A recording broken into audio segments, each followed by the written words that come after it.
Dormail, home of a great night's sleep. All you ladies have done something that I would love to do one day. I'd love to act.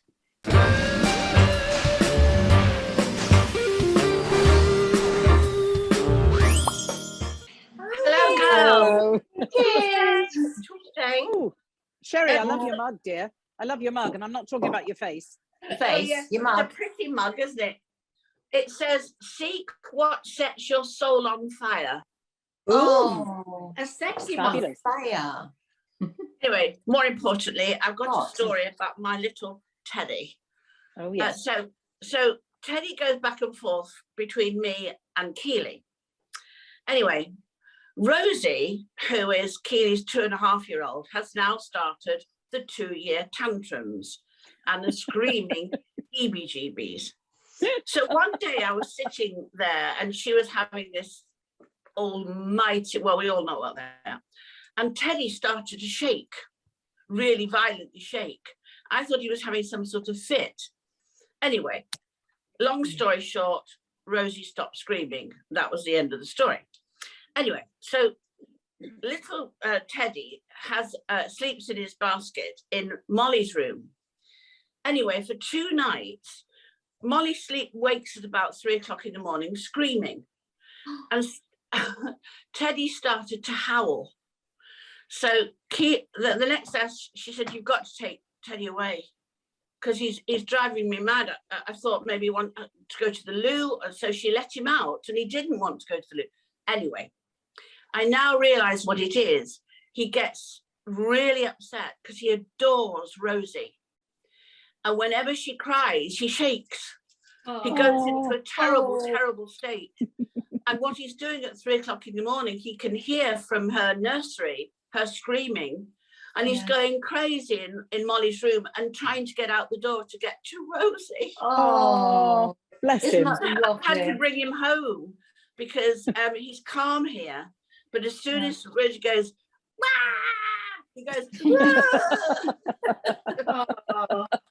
he's going to do it quite some time, isn't it?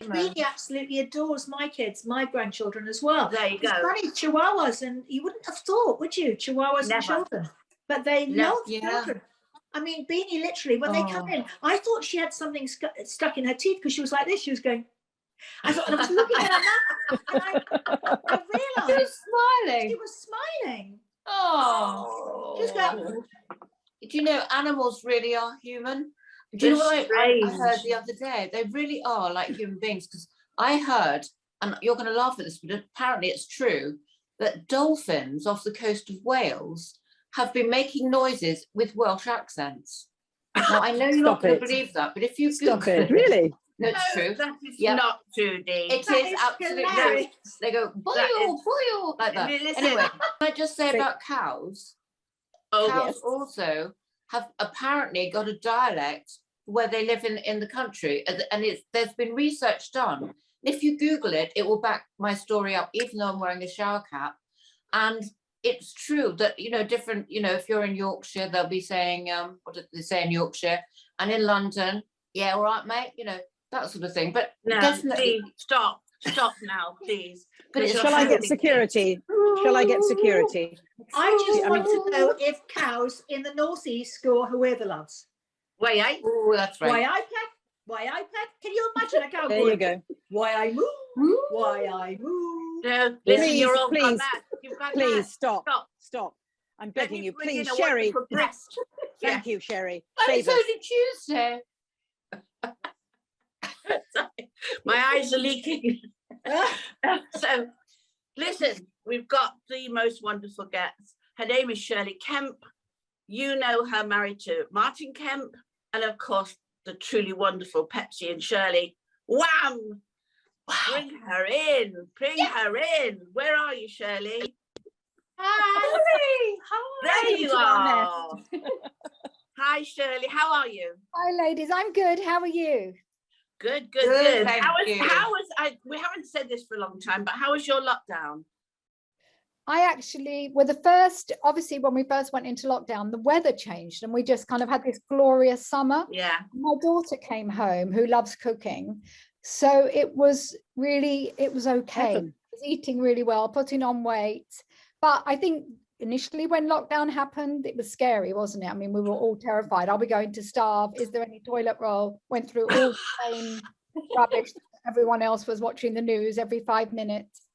But I think it changed me a lot, because it made me feel like the world had been put on pause and you had to really, like, stuck in the mud. Where were you at that time in your life? Who was around you? Because that's who you're going to be stuck with for a while. Long time. I felt really grateful. I felt grateful that I was okay in that space. And I have to say, you are married to Martin, so that does help. That helped, yes. If you're I want Shirley, to talk to you more importantly about your books and how they'll be. I mean, you've got this wonderful book, haven't you? It's all black and white with Pepsi. So first of all, tell us how that book became a book, and where did it all start? Well, a bit like you ladies, Pepsi and I would be on WhatsApp, FaceTiming each other all the time. And we'd be on there for over a couple of hours sometimes, just chatting, because she's a big reader. And then it would just open up these conversations about life. And, you know, we've always read a lot of books on philosophy.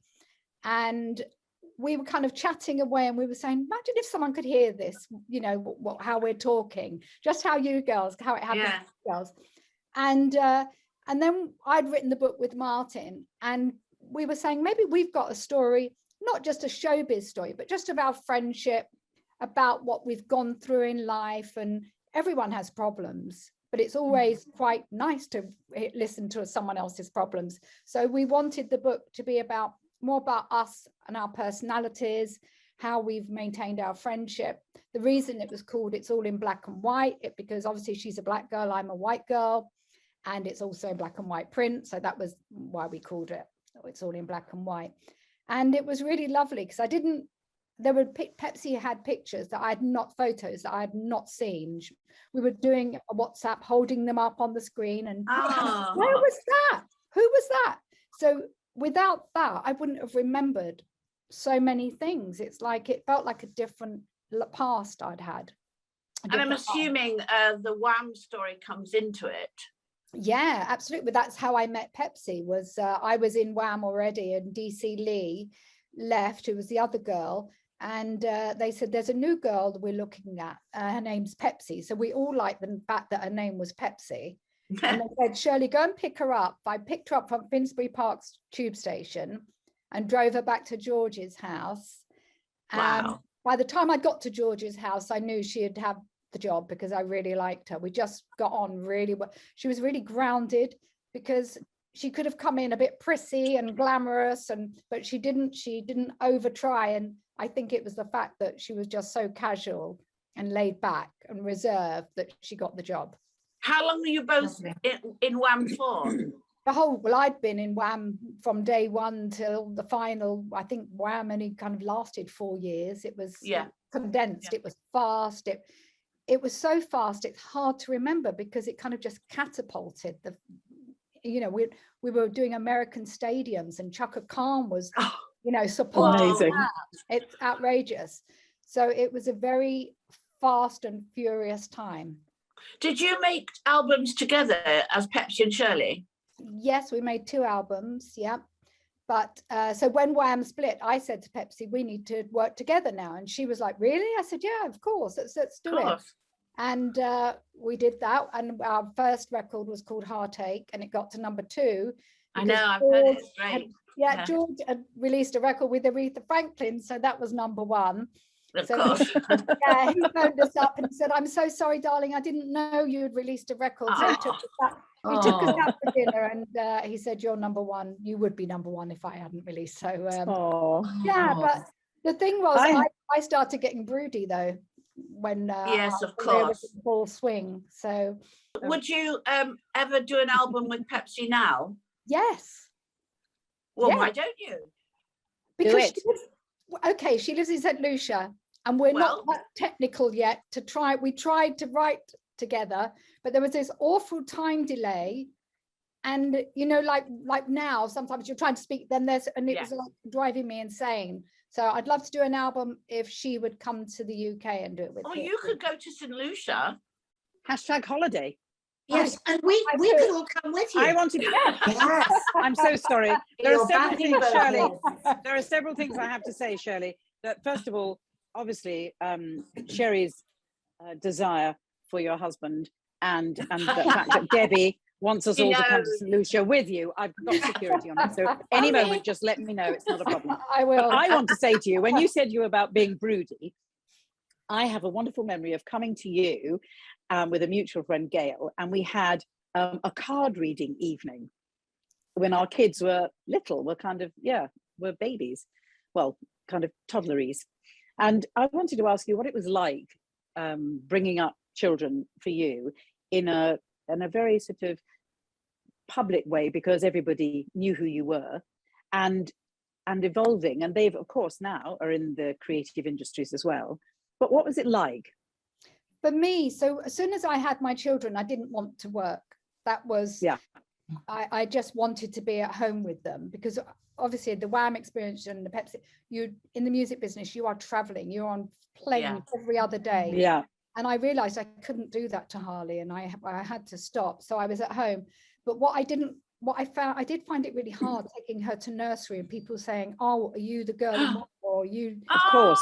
So of I course. used to live in a baseball cap and the Ray-Bans, the typical 80s kind of look. Walk with my head down. And then I kind of got to know a few people and trusted them. But for me, I felt quite protective of them, because I was scared that people will, you know what, my daughter, I remember her coming home saying, "Mum, the teacher kept asking questions about Dad and telling me how gorgeous Dad was." And I actually had to go to the school and tell them, "Please, can you know, she's Could you stop? Don't do that. But right, but quite right, actually. That's the issue, isn't it? It's allowing your children to have their childhood without it being, you know, sort of pushed away and bombed away by other people's interests. And I think, obviously, clearly, you did the most brilliant job, because both the kids are successful creatives in their own right and their own people. Yeah, I mean, for me, the most important thing was, I mean, the great thing about living in North London, we had so many activities going on around there. They would be ice skating at Alley Pally. Roman was in the football club. Harley would be doing drama and dance. So I kept my kids really busy. Yeah. Maybe living the life that I wanted to live as a child, you know, making sure they were never bored. So yes, so that's a very interesting segue into my question to you. Very good. Into your childhood. Tell us about your childhood, where it all started. Yeah, so my childhood was quite tough, because I grew up in a council estate. Not that there was anything wrong with the council estate, because I've got great memories of no one locked their doors. You just go into each other's house. My mum was like the agony aunt of the street. So everyone was always in our house having tea, fags, with sympathy with my mum. But I was one of 5 children. So I really wanted to dance and act, but I never got the chance. So the only place, so I would have to be very creative and in my own world as a child, but I was quite ignored to a certain extent. Then I found that I loved animals, so I got a pony. I saved up £50, bought a pony from Gypsy. Wow. Horses. And then when I was 18, got really, really bad hay fever, and it went like asthma. So I couldn't be around horses anymore. But at that same time, George and Andrew came back into my life. And then they were telling me about a band they're trying to get together, and would I dance? Would I perform with them? And I was like, well, I've got nothing else to do. So roughly, I felt like there was a lot of fate in my childhood, and something that I really wanted to do as a little girl, like dance and be on top of the pops, watching Pan's people. All of a sudden, this opportunity came out of nowhere that I didn't see it as an opportunity, to be honest. When your 2 friends say, "Do you want to be in the band?" You know, you just think, "Oh, we'll play around pubs and things." So sometimes it's lovely in life when opportunities come to if it feels right, go with it. Yeah. But you're a very spiritual, philosophical person, you know, judging by what you've said before. And I really want to ask you a question as well. Do you have a favorite philosophical book?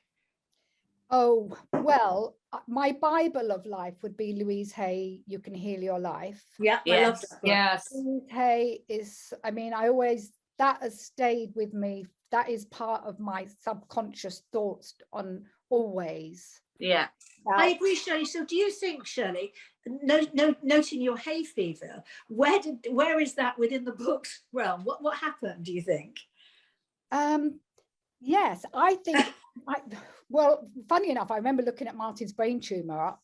That was about his ego not being allowed to repressed or suppressed. But hay fever, I can't remember, but I did look it up. But I also suffered endometriosis, and that was, according to Louise Hay, denying your femininity. And growing up, as a teenager, I was a tomboy and absolutely hated when periods started. Yes. Everything I hated. So I definitely think our subconscious thoughts and create our health and everything, our life, everything. I have to say that you're a very positive person because, you know, as you say, you had hay fever, and so you couldn't do what you wanted to do with your career. You wanted to train people to ride horses. Is that correct? That's right. Yeah. And also, and so you became a rock star instead. But So you really, as you do, but it was fate. I do believe it was fate. I think sometimes you get tripped up in life because you're not aware of where you're going. And that's happened all the time through my life. Sometimes events happen that are not good. And then I stop and I think, okay, where was I going wrong? What should I be doing? And there's always another door that's opening. fantastic. But that's what I believe. I always feel it's always been a feeling. Even when my husband got really sick, I remember thinking, what did we do wrong? Where were we going wrong? And trying to change everything that was tending us in that direction to get that sick. You didn't do anything wrong, did you? I mean, it's like that's an immediate feeling I get. It's a what guilt, with Martin? With Martin, do you mean? Yeah, I got that feeling of guilt. Like, what did we do wrong? Yeah. Why did he get sick? He's a good person, but there was this really tangible like feeling that I had was, did we do something wrong that he got sick? And then I went on a huge spiritual healing path after that, because I felt like I wasn't doing enough as a person. Do you think, Shirley, do you think you're a healer? I think we're all healers. I don't think I've got any special healing. Actually, I think Martin's got more healing than I have, but I am more mindful of my healing. I'm more working things out of why and how. Right. Yes, it does sound like you manifest things for yourself too by actually, you know, I love the fact that you look at it and say, where did we go wrong? Because you turn everything around. I think you're very inspirational. I'd love to read a book that you've written about that. Yeah, I mean, well, even in the book that Pepsi and I've written, it's a lot about that. It's a lot about manifesting things, changing direction in life. Fabulous. Yeah, so you'll have to read it. Oh, definitely. And there it is. We'll put a lovely link. There it is. We are going to read it. Don't you worry about that. Shirley, what are you going to do? Have you got any idea of what you want to do next, or have you any plans for the future? You know what? All you ladies have done something that I would love to do one day. I would love to act. And comedy. Yes. But I've never had that opportunity come. Well, I had a little part in Martin and Gary did a thing for the BBC called Kemp's All True, and I had a little part in that, which I loved. But I've always wanted to do comedy acting. I just think it must uplift you. If you've gone to work and you've acted like all day, had fun, you must feel great after you've done that. Absolutely. Well, I know you're going to do that now, Shirley. You're going to definitely do that. Yeah, I put it out there, but I've always been very cautious because I don't like looking at myself on screen. None of us do. None of us do, darling. The only good thing is that we can look. When we go wrong, we can go and fix it. That's the only wonderful thing when you go and check what you've just shot. And then you think, oh, I don't like that, or I'll change that. then that's good. So don't worry. But also, darling, don't forget the magic of filters can change our lives. Absolutely. And Shirley, I think you're going to very quickly become an honorary Wonderbird. Yes, Ooh. yeah. I would love that. Thank You you. are Fabulous. Oh, So that would be don't you- amazing. Don't forget this album with Pepsi. Maybe that's your next thing to get going. Well, I love Yeah. swing. I'd love to do a swing album, but as I say, that is quite difficult with her because she's 5 hours I behind. know. When Yeah. she's up, I go to bed extremely early and I get up extremely early, and she's on the other end of the scale. So. Ah. Yes. Of course. Well, whatever it is, darling, I know it's going to be a major Thank success you. because that's the sort of very person you are. And Oh, thanks And when so we much. when we darling. write a sitcom, darling, you can be in it. Please, You'll be You're one in of it. us. You're in it. Please. You're in it. Yeah. No problem. No You're question. there. Thanks, darling. All right. Lovely to so see much. you. Lovely to Love see See you you. very Shirley. soon. Love to Lots of Mark. love. Okay. Bye. Bye, darling. Bye. How What a lovely. wonderful woman. She's lovely. Wonderful isn't she? woman. I adore her. Yeah. She is So let's just. get this sitcom. Let's just get this sitcom sorted, girls. Well, Yeah. actually, I've got a feeling that there are plans for a little sitcom. Is that right, Debbie? I think Mr. McHale might be writing Mhm. something for us. So perhaps we'll ask Tony to write her in. Shall we do that? I think that's a very good Yes. idea. What a Shall good we? idea. 100%. Yes. Good. Let's do Marvellous. it. Yeah, that's a great So idea. yes, that is So, that darling- is in the ether. It's being written at the moment as we speak. And now an added character. Fantastic. What's happening Friday, girls? Oh, Jackie Friday. Beaver, she's your guest. Well, I'm Yeah. going to tell you. She is indeed. Is descending into our nest. And let me just say, she does have the authority. Yes. And it's going to be explosive. Why? Because it's November the 5th. Guy Fawkes night. The aunt. Oh, of course. Very good, them. Dee. You know, that She would have done it. hasn't dulled It's your the brain hat at that's all. doing it. Yeah. It hasn't ruined you. It hasn't. No.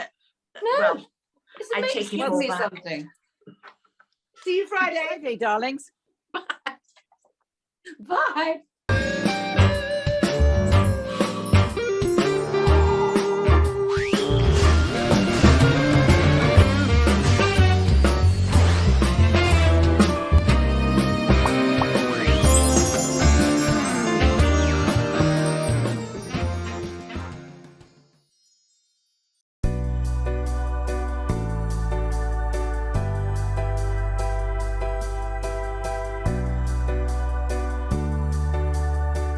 Dormail, home of a great night's sleep.